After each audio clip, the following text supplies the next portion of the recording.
Hello Guardians and welcome back. Alright, so you've made it past the Relics encounter and your first jump puzzle. You probably have your first secret chest, but now we're moving on to Totems. This encounter has the most steps and roles, so make sure that your team is working together and using callouts as often as possible.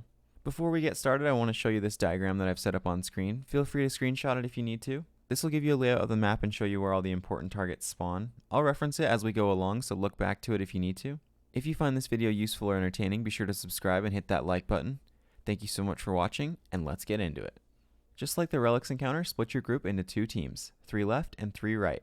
No one from the left team should ever be on the right side of the map, and no one from the right team should ever be on the left side of the map. Okay, first you'll notice there's a big door at the far end of the room. The goal of this encounter is to open that door. You do that by standing on the center plate and depositing Deathslinger's power to fill up the runes on either side of the door. Once all the runes are filled, the door will open. Now how do you get Deathslinger's power? In order to obtain Deathslinger's power, you need to grab the orb on the right or the left of the map, depending upon which team you're on, and this will give you the buff, Brand of the Unraveler. Each kill you get while holding this buff gives you 1 stack of Deathslinger's power. Note that the brand on the right side of the map is called Brand of the Weaver, and the brand on the left side of the map is called Brand of the Unraveler. They do the same thing, they just have different names, so I'll probably be calling them one name for the entire video. There are also 2 other plates on the map, one on the left side and one on the right. You always need to have a player with the buff Brand of the Unraveler standing on the right and left plates. If you step off these plates for more than 5 seconds, your entire team will wipe.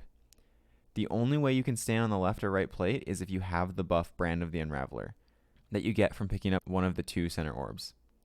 If you don't have the buff, the toxic atmosphere of the room will slowly kill you. Note that once you pick up the orb, a timer will start on the left side of your screen, and once that gets down to 0, you will die.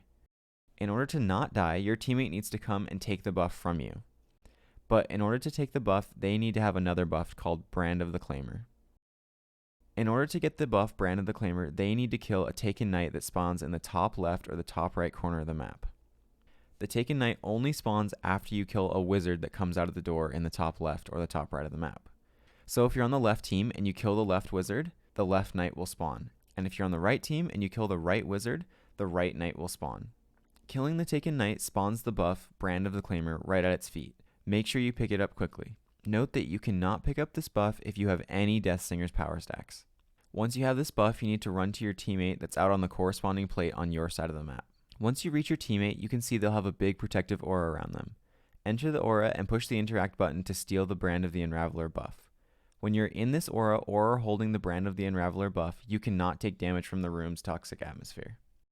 Next, stand on the plate and start killing adds so you can gain Deathslinger's power. Your teammate you just took the buff from will now run to the center plate and stand on it. As you stand on the middle plate, 2 stacks of Deathslinger's power will rapidly be taken away and deposited into the door to fill the runes on either side of it. You don't need to stand in the middle plate unless you're depositing Deathslinger's power. This plate is not like the right or left plate. If you step off of it for more than 5 seconds, your team will not wipe. While they're depositing Deathslinger's power, the third person on your team is going to be killing the new wizard and Taken Knight that have spawned, so that they can come replace you before your timer runs out. And this is how you need to rotate going forward. One person is on the left or right plate, depending upon which side of the map you're on. One person is killing the Taken Knight, and one person is dumping their Deathslinger's power on the middle plate. Communication between the person who's killing the Taken Knight and the person who's on the plate is super important. The person who has the buff Brand of the Unraveler needs to start counting down when they're at 10 seconds, so their teammate knows how fast they need to run. If you think your timer is going to run out before your teammate will reach you, step off the plate and run towards them and yell, "Take, take, take, take," so they know you're about to die. It'll be fine because you can step off that left or right plate for about 5 seconds before the team will wipe. So as long as they're running at you, it'll time out perfectly. You'll only be off the plate for about 2 seconds. Note that if you die with the Brand of the Unraveler, it's okay. It will respawn where it was at the start of the encounter. So if this happens, the person who was meant to steal the brand from you needs to run, grab it from where it spawns, and step back on the plate before your team gets wiped. Alright, now here's how I recommend setting up your team at the beginning of the encounter. Have 2 people start where the orb is. 2 people start where the wizards and the knights spawn. And then 2 people in the middle killing everything at the main door.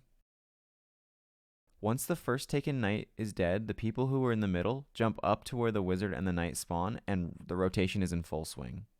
Okay, now here's how the enemies work in this encounter. When the encounter starts, kill all the enemies looking at the door. Amongst them, there will be adept acolytes. Try to kill them last or kill everything really quickly. If you kill them first, they will turn any acolyte next to them into a mini ogre and they'll do lots of damage. After all the middle ads are dead, ads will continue to pour out of the door in front of you. Don't kill them. Most of them will head to the left or right plate and leave everyone in the middle alone. Only kill them if you have to. Killing them takes away from how much Deathstinger's power your teammate on the plate can get. Periodically, an unstoppable ogre will spawn in the middle. Wait for it to come out of the ground and take a few steps before you stun it. If you stun it while it's still coming out of the ground, nothing will happen. You'll hear the noise, but you won't be able to do any extra damage. It's the job of the people who are depositing Deathstinger's power to kill the ogre. If anybody else in the rotation kills the ogre, it'll slow down the rotation too much and you'll most likely fail the encounter because your timers will run out. Next, ads spawn in the left and right rooms. The left room is taken enemies and the right room is hive enemies. On the diagram here, you can see where the orange bar ads will spawn. In the right room, they spawn up on a balcony above the entrance, and in the left room, one spawns up on the balcony above the entrance, and one spawns directly to the left plate. You can use just about anything you want, but I recommend using Xenophage because it can one-shot most enemies in this encounter. There are only a few enemies that'll take 2 or 3 shots maximum, so I think it's a top tier pick because you have tons of ammo and you'll never run out. Then make sure you run an unstoppable mod in some fashion to deal with those ogres.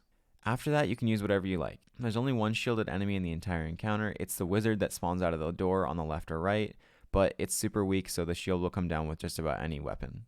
After you've gone through the rotation a good amount of times and deposited around 200 stacks of Deathstinger's power to the door, it'll open. I know that 200 stacks sounds like a lot, but it goes by really fast with 6 people rotating around. It should only take about 5 minutes to complete the encounter. Once you've deposited enough stacks of Deathstinger's power, all the symbols will fill up and the door will be opened. Congratulations on completing Totems. If you found this video useful or entertaining, be sure to hit the subscribe button and like down below. Thank you so much for watching and have a wonderful day.